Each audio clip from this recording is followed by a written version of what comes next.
Hey, this is Will with SRT Amplification, and welcome to another edition of Music News Monday. Today, there's going to be several things we want to talk about. The first, I ran across this on Guitar World, and it's basically an auction that they're having on a recording console that supposedly, I know that this is made up of an amalgamation of different parts from like two or three different studios throughout the years. It was consolidated eventually in another studio in the 90s, I think by Elvis Costello or somebody. I'll leave links to it so you can find it so you can read up on it. But basically, this thing's going to auction.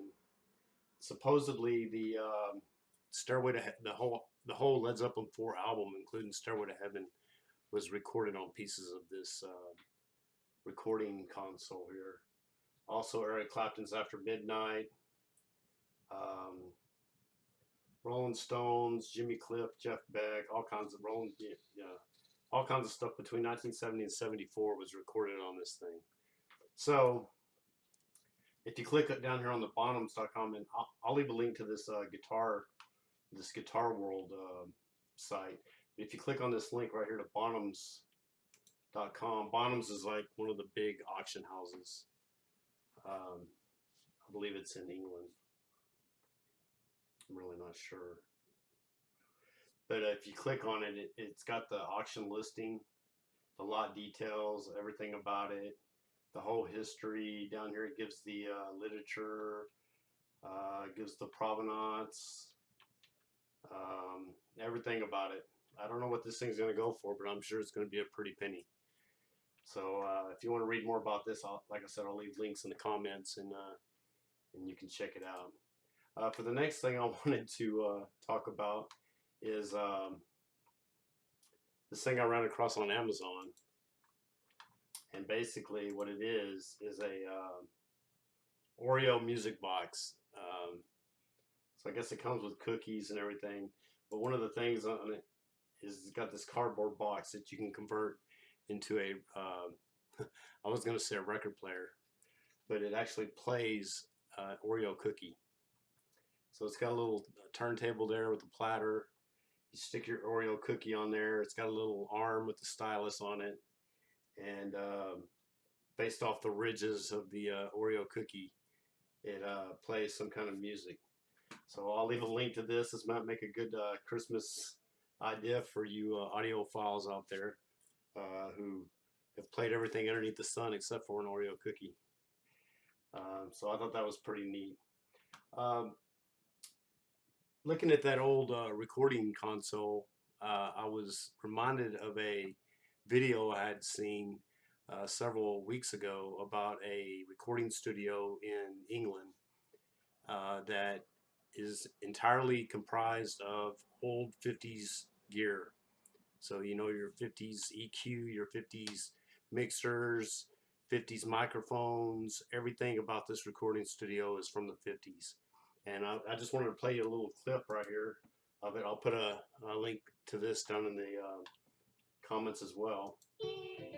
The garden centre in Essex, England, is not the first place you'd look for an authentic 50s recording experience, but Sugar Ray's is just that, in just such an odd location.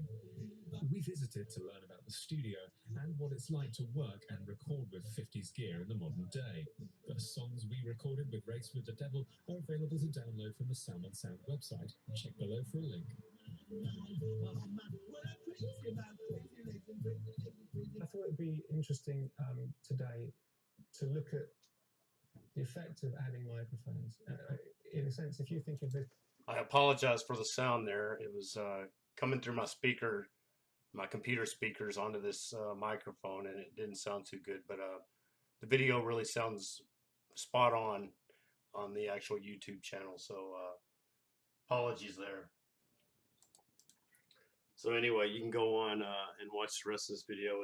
It's about 35 minutes long. It's pretty neat though. They have a band in there that that's doing some old rockabilly stuff, and they go right on through the kind of evolution of the 50s recording, from the early 50s when they were just putting a single microphone in the room, and you know, it was the engineer's job to get the instruments, the bass, which he's playing a stand-up double bass, the guitar, the drums, which can be overpowering, you know, and the singer, everything in the room exactly right, because there's only one microphone, so um, the mixing had to be done in the room, you know, itself. So the engineer really had to know where to place this stuff, and how to get the musicians to play at whatever levels and everything, because there was no mixing it on the other end. And then it goes into, you know, 2 microphones, 3 microphones, 4 microphones, and exactly how the evolution of it happened there in the 50s. So much of what went on, you know, in later recordings came out of this time period, on exactly how they did it. They experimented with different mics. They got ribbon mics and all kinds of different mics that were microphones that were from the 50s. They put them in different positions, uh, dead spots. It talks about dead spots in microphones and where to put certain things in the dead spots, and it's really really good video to watch, if you, especially if you're interested in the evolution of music, rock and roll, recording, stuff like that. But I kind of found it interesting. The next thing I wanted to show you is, I guess, my pick of the week for an album. And if you probably have seen it beside me or behind me here, but let me go get it. So, you know, if you haven't seen in some of my previous videos, I've got quite a bit of vinyl collection, a lot of old vinyl. But here recently, I've been buying new music on vinyl, and I encourage you guys to do that. If you're going to buy a CD, rather than buy a CD, buy an actual vinyl album, because they're pretty much making almost all new releases now with a vinyl copy. And what's great about it is not only do you get the vinyl and the you know, the cover and the gatefold and all the artwork and stuff that comes with it, but they all normally come with a digital download too, so you can put it on your MP3 player. And if not, most of the phonographs nowadays have a USB. You can record your vinyl straight to digital for portability's sake. But I would encourage you guys to start this route and just start collecting these things. They sound great, and you get all kinds of. Some albums come with more stuff than others, but this album actually is the latest by Styx, and it's a concept album, and it's basically each band member is a crew member on a spaceship going to Mars.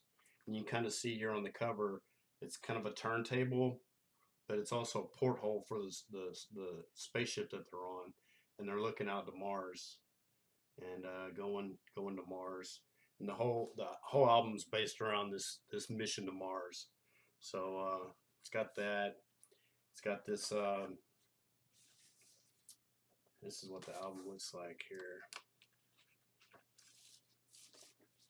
Side 2. Put this down. Side 2 and side 1. But anyway, oh, it's also got a. Let me see if I can find it here. Like I said, this actually came with a code for digital download, and I've got it on my computer. But oh, it sounds so great on the vinyl. What else did it come with here?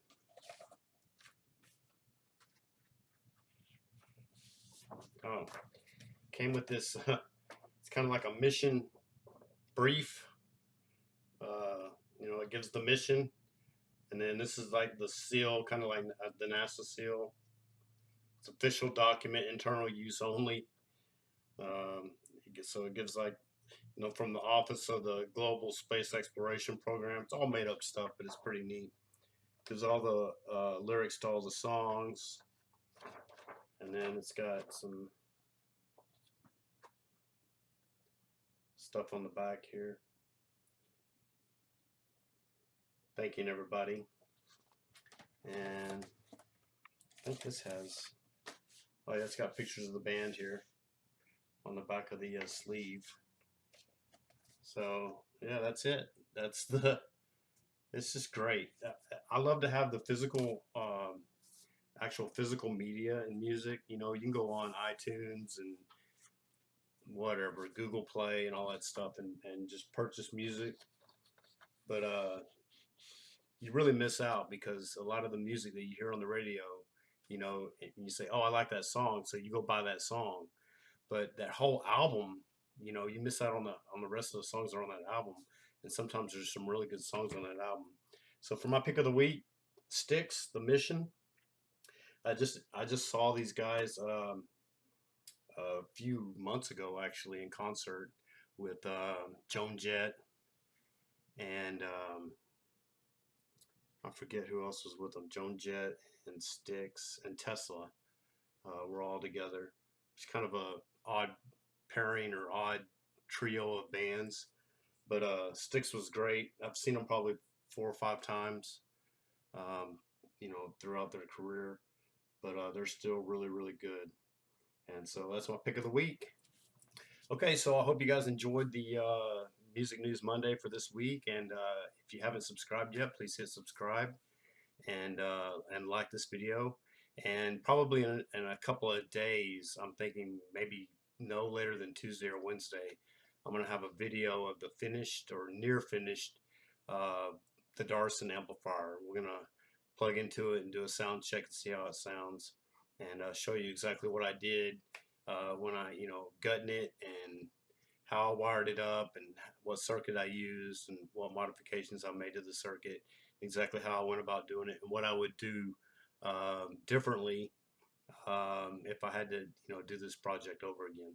So I appreciate it, and until next week, till next video anyway, thank you very much.